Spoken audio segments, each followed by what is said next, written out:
Hello, everybody, and welcome to the show. We're going to get started here with the audio version of the Johnny Cleveland podcast. So thanks again for coming over, and we're going to get started here right now. So 1 second. So glad that you could join us.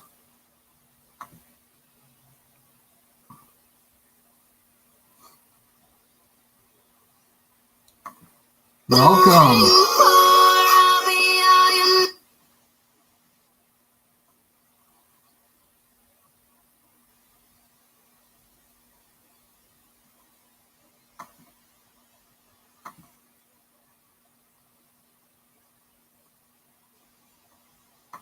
Welcome to this evening's Johnny Cleveland podcast. How did you guys like the interview, the preview there that I added? If you're listening to the podcast on the audio tonight, had that little preview there. Went back and listened to Matt and Mariah had some very fun things to say about lots of things, and so.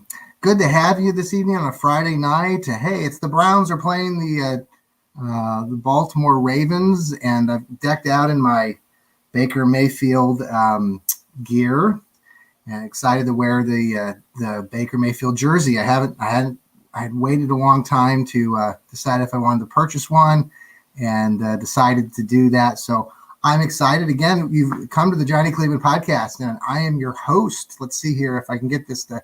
We're streaming out to Facebook and also to YouTube this time. So it's exciting to be able to do that and have all of you watching. And thank you again. You can follow the show. My email here for our website is that's our email at Gmail. And then our website is the J Cleveland Pod. And and then you can follow us again also on Facebook and Twitter at the J Cleveland Pod handle. So again, I hope you liked that preview last night. You know, Mariah and Matt were on Wednesday late evening from Seattle, and we had a lot of fun doing that with them. And I liked how Mariah, first of all, I didn't like the fact that they both picked Baltimore to win. Now, I know a lot of you out there who are going to be watching, and I'll have another prediction again for that game later at the end of the show. But they picked against the Browns. I like how Mariah called Joe Burrow Joe Schmo, and I'll be calling him that the rest of the season, I think, Joe Schmo. Mariah was very fond of Myles Garrett. So we'll see, and even asked her about the Baker Mayfield commercials. They don't see those out there in Seattle, I guess. So anyway, so the Indians are playing. I don't know if you can see that behind me. Shane Bieber is pitching tonight. It's a little bit of a nasty, yucky night up there in Minnesota. And the Indians continue to play pretty crappy. And it kind of suits the weather tonight for them. Shane Bieber just gave up a 2-run homer. If you were watching that and you've come over to watch our podcast, I'll let you get back to that tantalizing, exciting Indians game. Indians are still, they're 26-18. Coming in to this game, they're seated. If the playoffs were to start tonight, they would be seated number 7. There is a little bit of a drop off between 7 and 8. The top 8 teams go. I think New York Yankees right now are number 8.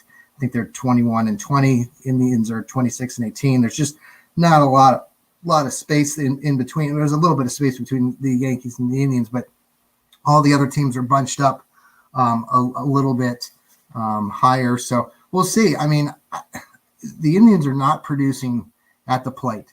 Now, tonight they put Frankie Lindor in the 1 spot. We'll see how that goes. He hit a nice deep fly out to the outfield, but it was a pop-up caught. The Indians got to start coming alive. It's a short season. The season's going to be over here in a matter of weeks, and they don't have a lot of time to make a lot of adjustments offensively. Hopefully they can rely on their pitching when we do get in that first round of playoffs. If the Indians make it that far, it's a best of 3 series. And so with that, putting Bieber out there, putting Zach Plesac out there, being 2 really strong starters, and the Indians would have a really good shot in that first round. But who knows, right? we're just kind of looking at, we're going to switch gears. And we're going to kind of talk about the Browns. Well, before we get to the Browns, there's been just a few other things. Yesterday, Ohio State, we continue to have this discussion about the Buckeyes and about the Big Ten and if they're going to play and if they're not going to play.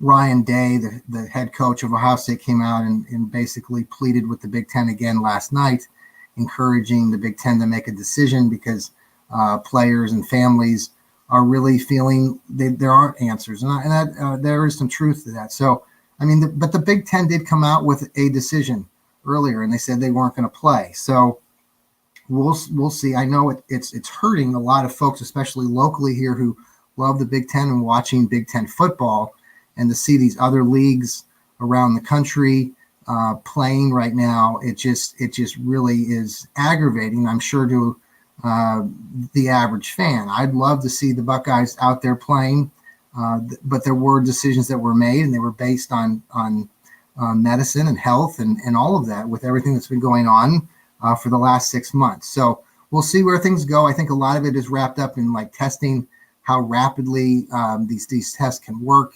and detect any sort of sickness in players and these athletes. There have been some interesting side notes, with other things around the sport. I know Michigan has a governor, Whitmer, who's just installed.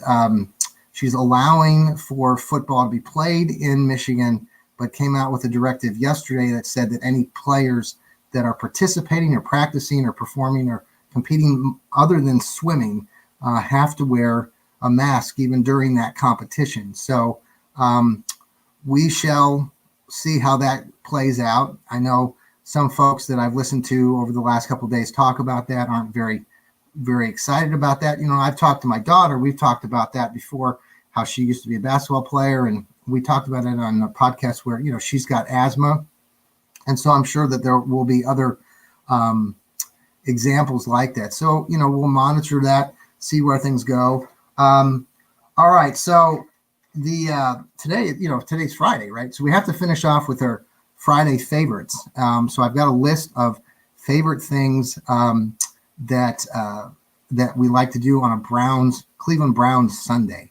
So I'll look forward to talking about that a little bit. I did want to kind of take just 1 second to, today is 9/11, September 11th, and many of us know that back in September 11th, 2001, the World Trade Centers were attacked, knocked down by planes that knocked into them. So I just want, and over 3,000 United States citizens and other citizens from around the world were killed. And very tragically, it's a very, very, very hard day for a lot of us, especially who experienced that firsthand.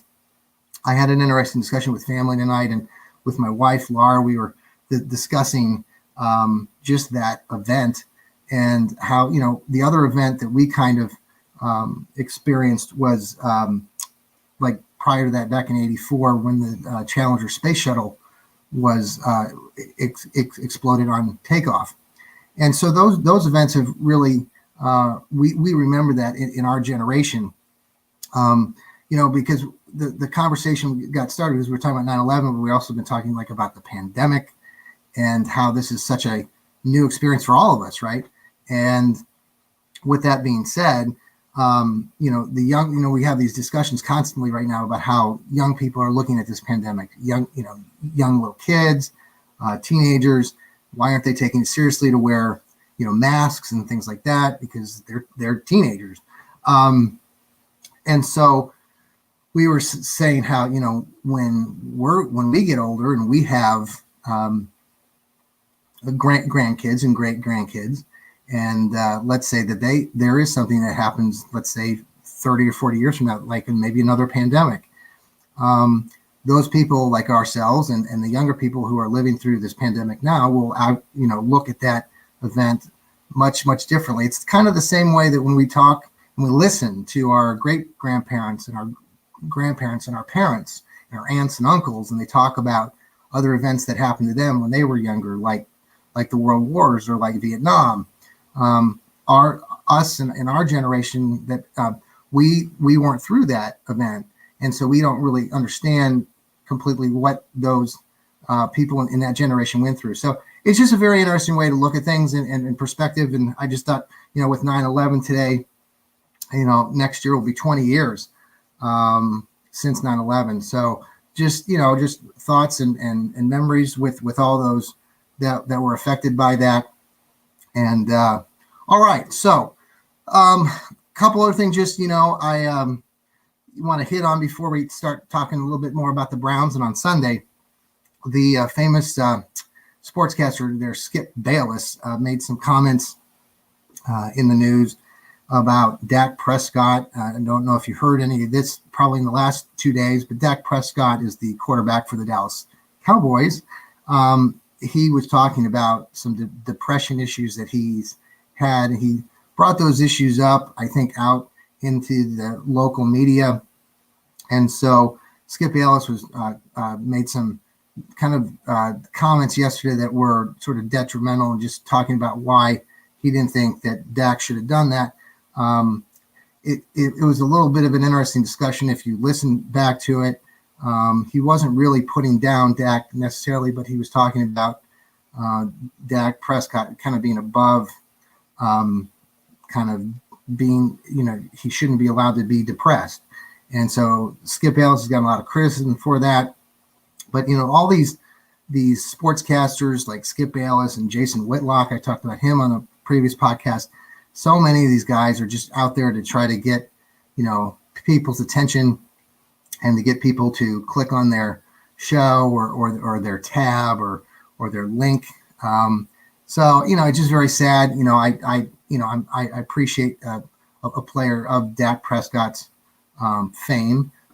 He's going through a hard time. His brother had committed suicide earlier, and he discussed going through depression. Players that we know that here in Cleveland, Kevin Love has vocally shared his own stories, and we know that happens routinely with many players and many athletes. And so it is a topic that needs to continue to be talked about, and I applaud especially the younger people to be able to talk about it more fluidly than some of us in the past generation. So, okay, so let me see here. We got I got all these notes.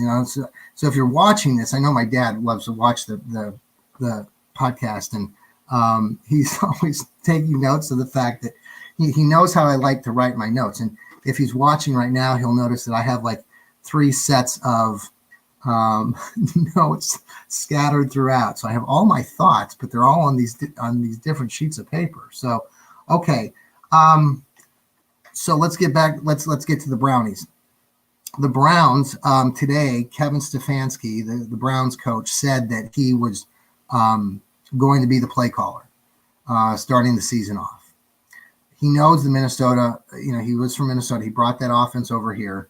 And so he made the call this afternoon in the local media. He said he would be doing the play calling. Not only is the head coach, but he would be making the calls. Van Pelt is our offensive coordinator, and he Stefanski work well together. Hopefully they'll get things going.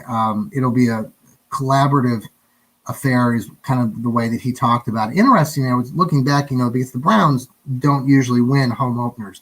I hope you enjoyed that little take if you watched Mariah and Matt and I talk about that. And even my own daughter Mariah knows that the Browns usually don't win. I liked her comment also about how, I said, what about Cleveland having 2 teams, if you remember that? And she said, well, first the Browns have to be good. So, which is true. Now, the last time the Browns were really good and they had a first-year coach was back in 1989. They had Bud Carson. If you remember Bud Carson, his opening win was a 51-0 win over the hated Pittsburgh Steelers. That was actually the last year that the Browns actually won the AFC division title back in '89. So just a little bit of history there. So let's see if Kevin Stefanski can get going here. I'm very interested in seeing what happens.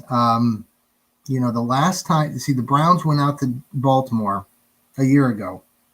If you remember that game, we won. I think the final score was 34-21 or something like that.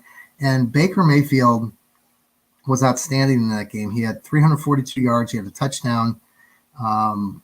And Nick Chubb ran for 165 yards.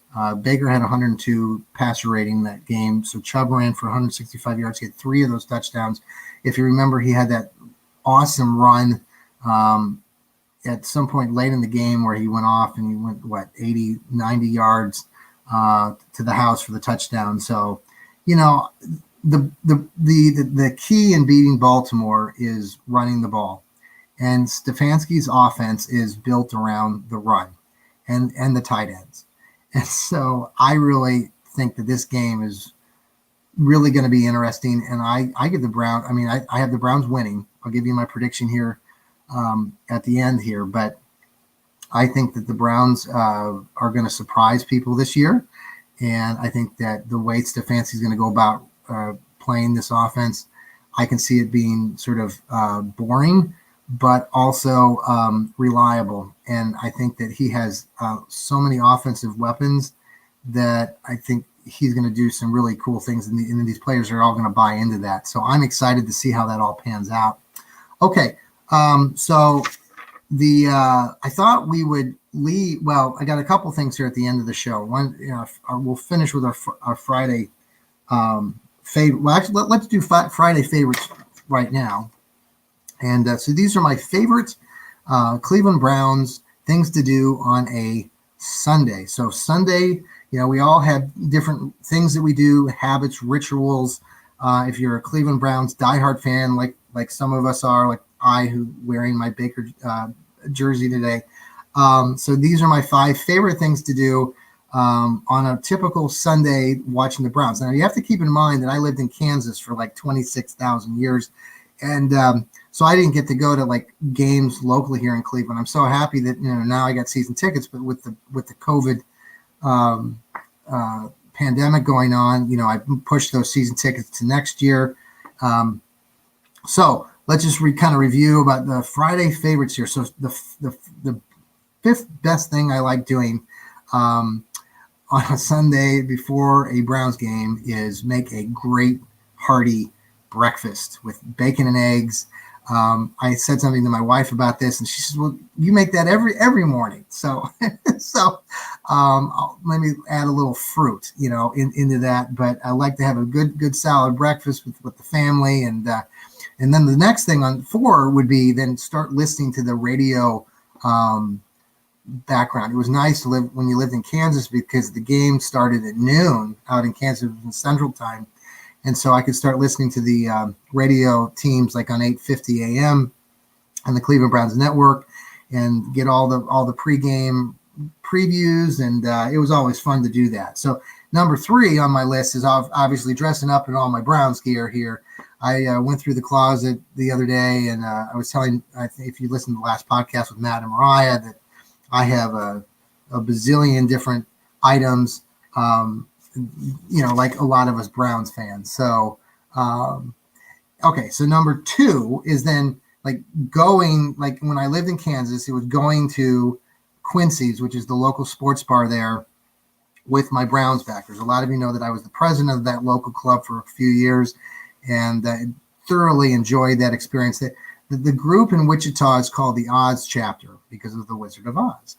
And they're a wonderful group. If any of you travel or are somewhere in near the Wichita area and it's a Sunday and it's during the Brown season, I would highly recommend you stop in the Quincy's when they're not having a pandemic. Apparently, this year they're not having the games there because of it's a sports bar and the social distancing. So, but Quincy's is a great place. They have the back room is decked out just for us Browns fans. And you'd be surprised, living in the middle of Kansas, in the middle of the country, that there is this hardy group of battled, hardy fans that many of us are from Cleveland.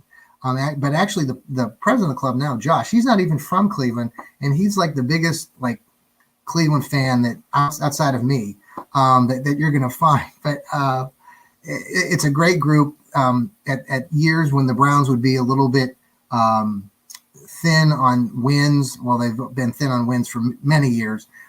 There was always that group. There would be like 13 or 15 guys that would come like religiously to these games. So that was always a fun experience. It was fun. It was a lot of just fun times amongst the fans and that local group there. Okay, and the last thing, the best thing to be as a Browns fan is to actually be there at the games, at the stadium, down on the lakefront, seeing all the tailgating, seeing all the folks that are, having a party prior to going into the game, and just getting into that stadium and just experiencing that. It's just beyond anything. I can always remember when I was a kid growing up and going to the old municipal stadium.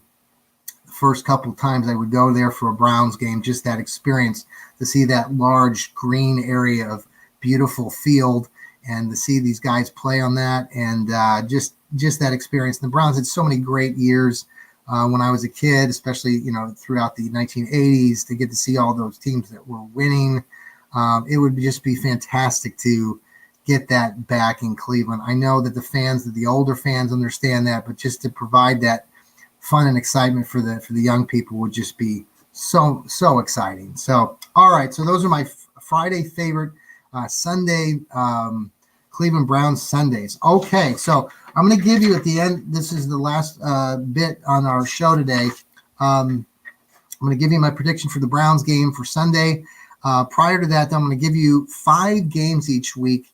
I'm going to give you my call, win or loss for these teams, and then you guys can keep track. I'll keep track and see what my record is if you want to keep tabs with me and see if you get a better record. But I think I'll beat you. So, all right, here we go. So the Jets play the Bills. So the New York Jets play the Buffalo Bills. I'm doing this in honor of Mariah and Matt, and all those folks up in Buffalo who I'm friends with. Buffalo is a great town.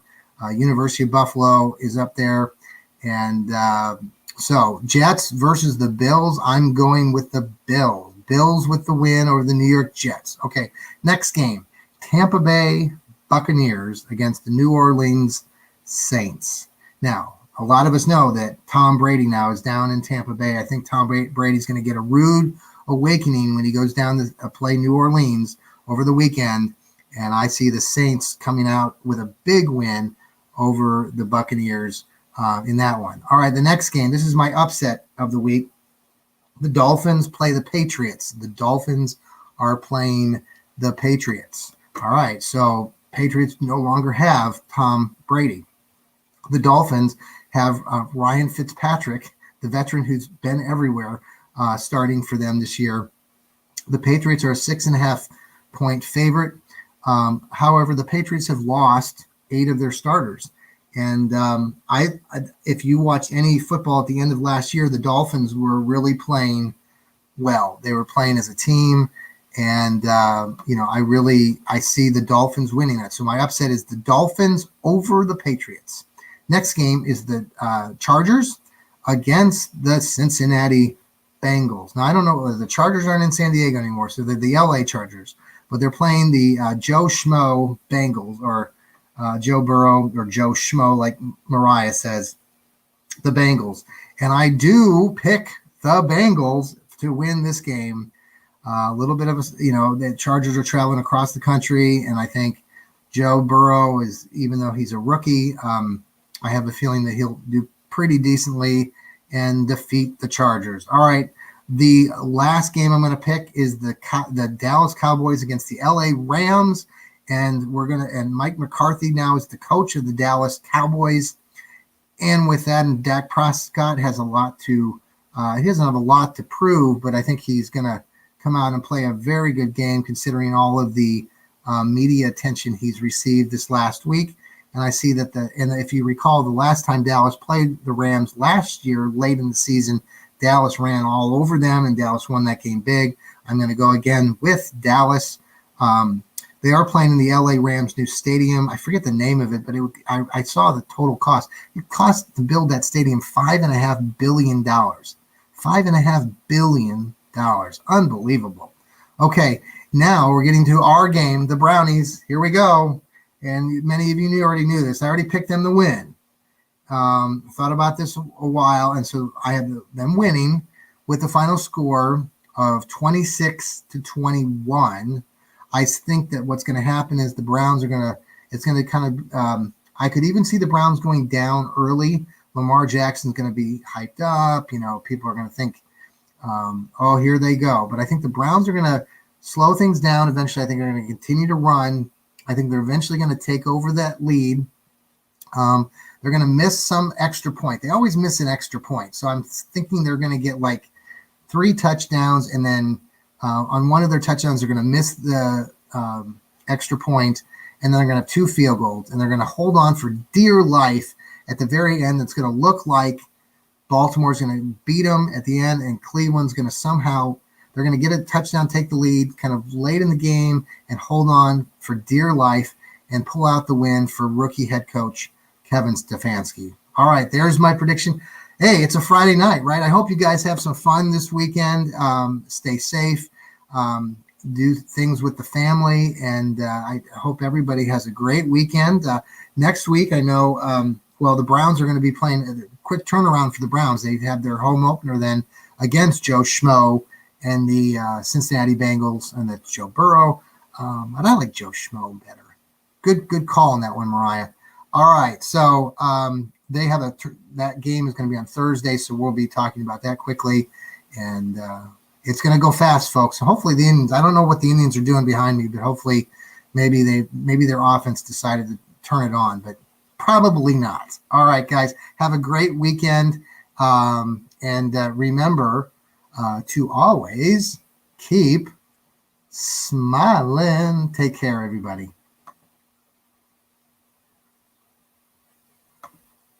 Thanks for watching. If you're out there, thank you on YouTube, and thanks for watching on Facebook. And we'll provide some more fun entertainment on Monday. We're going to be coming on with a little discussion after the game on Sunday, and then have follow up with a new another show then on Mondays. All right, everybody, take care, and go Browns! Woo-hoo! All right.